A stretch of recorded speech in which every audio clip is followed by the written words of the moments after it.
India Pakistan के match में start और फिनिश दोनों इंपॉर्टेंट है। स्टार्ट इसलिए ज़रूरी है क्योंकि पता चलता है कि आपकी कितनी प्रेपरेशन है और आप किस तरीके से मैच में खेलना चाहते हैं या खेलने की कोशिश कर रहे हैं। और फिनिश तो ऑफकोर्स इंपॉर्टेंट है क्योंकि रिजल्ट बताता है कौन जीता और कौन नहीं। इंडिया 64 रनों से अपना पहला मुकाबला विश्व कप के अंदर कन्विंसिंग तरीके से जीत गया।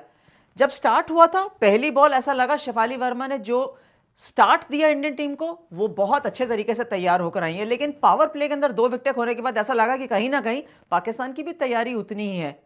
ये था स्टार्ट, लेकिन फिनिश इंडिया के पक्ष में 64 रनों से क्लियर जीत इंडियन टीम की।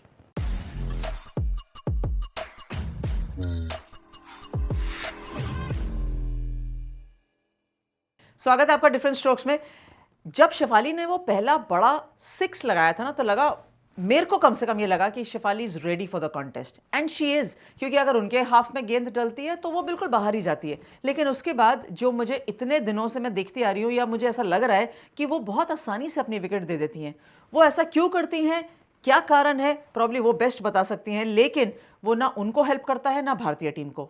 उनका आउट होना किसी को भी हेल्प नहीं कर सकता, क्योंकि गेंदबाजों को बहुत अच्छा मदद करता है। स्मृति मांधाना ने चांस 1 नहीं 2 दिए, लेकिन कोई बात नहीं, उसके अलावा जो उन्होंने बैटिंग करी ना, वो बहुत एसेंशियल थी उनके लिए भी, भारतीय टीम के लिए। एंड स्टाइलिश तो खेलती हैं, सो ऑफकोर्स स्मृति की बैटिंग वैसी ही स्टाइलिश थी जैसी एक्सपेक्टेड है। एंड वो पार्टनरशिप हरमनप्रीत के साथ 50 रनों वाली, वो और ज़्यादा ज़रूरी हो गई क्योंकि पावर प्ले में 2 विकेटें गिर गई थी। पाकिस्तान के लिए बहुत अच्छी बात यह थी कि मुझे लगा जो वो प्रेपरेशन कर आए थे अगेंस्ट इंडियन बैटर्स, जो गेम प्लान बनाकर आए थे कि कब स्पिनर्स डालेंगे, कब फास्ट बॉलर्स, कहाँ कहाँ एरियाज में स्ट्रेंथन कर सकते हैं पाकिस्तान अपने चांसेस अगेंस्ट इंडिया, वो बिल्कुल सही चल रहा था। लेकिन टुवर्ड्स द एंड जब ऋचा घोष और दीप्ति शर्मा की पार्टनरशिप हुई, जब वो हरमनप्रीत और स्मृति मांधाना की पार्टनरशिप खत्म हुई और वो जो लॉन्च पैड मिला ना, खास लास्ट के 2 ओवर्स में ऋचा घोष को, जो उन्होंने कैपिटलाइज भी किया, वो आउटस्टैंडिंग था। एक्स फैक्टर ऋचा घोष हैं इस भारतीय टीम की इस विश्व कप के अंदर। और जब जब ऐसा अवसर आएगा कि ऋचा घोष की तरफ भारतीय टीम देखेगी कि वो कैसे इम्पैक्ट क्रिएट कर रही हैं या कैसा फिनिश कर रही हैं, वो हमेशा इंपॉर्टेंट रहेगा इस विश्व कप के अंदर। चाहे ऋचा नंबर 4 बैटिंग करें, नंबर 3 करें या नंबर 5 6 कहीं भी करें।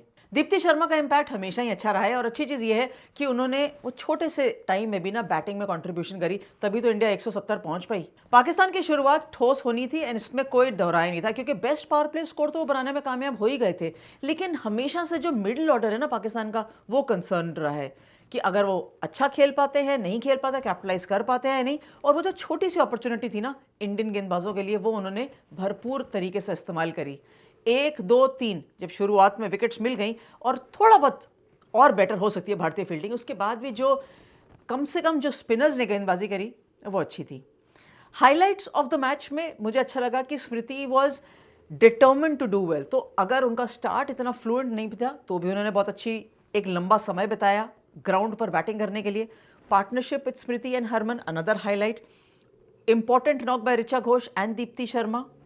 बॉलिंग के अंदर चरनी का स्पेल, दीप्ति शर्मा का स्पेल, श्रेयंका पाटिल का स्पेल, ये एक बहुत बड़े छोटे छोटे मोमेंट्स में रहे, लेकिन हाइलाइट्स रहे जो कि इंडियन टीम के लिए बहुत इंपॉर्टेंट रहेंगे आगे आने वाले मैचेस के लिए and as the conditions change.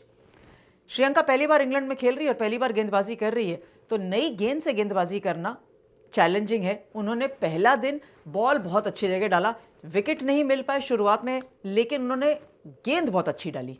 Arundhati Reddy and क्रांति गौड़, ये 2 फास्ट बॉलर्स हैं जिसके साथ भारतीय टीम उतरी थी इस मुकाबले के अंदर।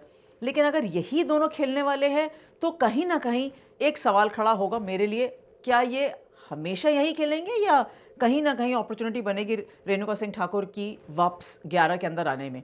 हो सकता है आगे के मैचेस में कंडीशंस देखते हुए ऐसा कुछ हो, लेकिन जिस तरीके से दीप्ति शर्मा ने अपना 5 विकेट का स्पेल पूरा किया, वो भी 4 ओवर्स में, आउटस्टैंडिंग फील्डिंग भी है दीप्ति शर्मा की, तभी तो उनको प्लेयर ऑफ द मैच का इनाम मिला ना। बैटिंग में इम्पैक्ट किया, चाहे भले ही छोटा सा नॉक खेला हो।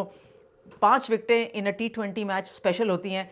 फील्डिंग तो हमने देखी ही है दीप्ति शर्मा की कितनी स्पेशल है। ऑल इन ऑल, अगर Deepti at the end of the first match of the T20 world cup के बाद अगर वो प्लेयर ऑफ द मैच बनती हैं, तो फिर प्रेपरेशन जिसकी मैं हमेशा बात करती हूँ, वो दिखती है कि आप कितना तैयार हैं बड़े मुकाबले के लिए। और आपने इस बीच में, जब आपके पास समय था बड़े मुकाबले के लिए तैयार होने के लिए या एक बड़े टूर्नामेंट में तैयार होने के लिए, आपने क्या किया। दीप्ति शर्मा, ऋचा घोष ने अपना वक्त बहुत अच्छे से इस्तेमाल किया। अब अगला मुकाबला, और अब बाकी सब की तरफ देखने की बारी है कि उन्होंने ये समय कैसे इस्तेमाल किया है, या आने वाले जो दिन है बिफोर द नेक्स्ट मैच वो उसको कैसे यूटिलाइज करते हैं। आपको इंडिया पाकिस्तान मैच में क्या क्या चीज़ें थी जो अच्छी लगी, क्या क्या चीज़ें हैं जो और बेहतर हो सकती हैं। आई एम श्योर आपके व्यू पॉइंट्स भी होंगे, वो आप यहीं बता दीजिए डिफरेंट स्ट्रोक्स पर, ताकि मैं आंसर कर पाऊँ और अगले मैच से पहले वो सारी चीज़ें हम डिस्कस कर पाएँ। Thanks very much for watching different strokes.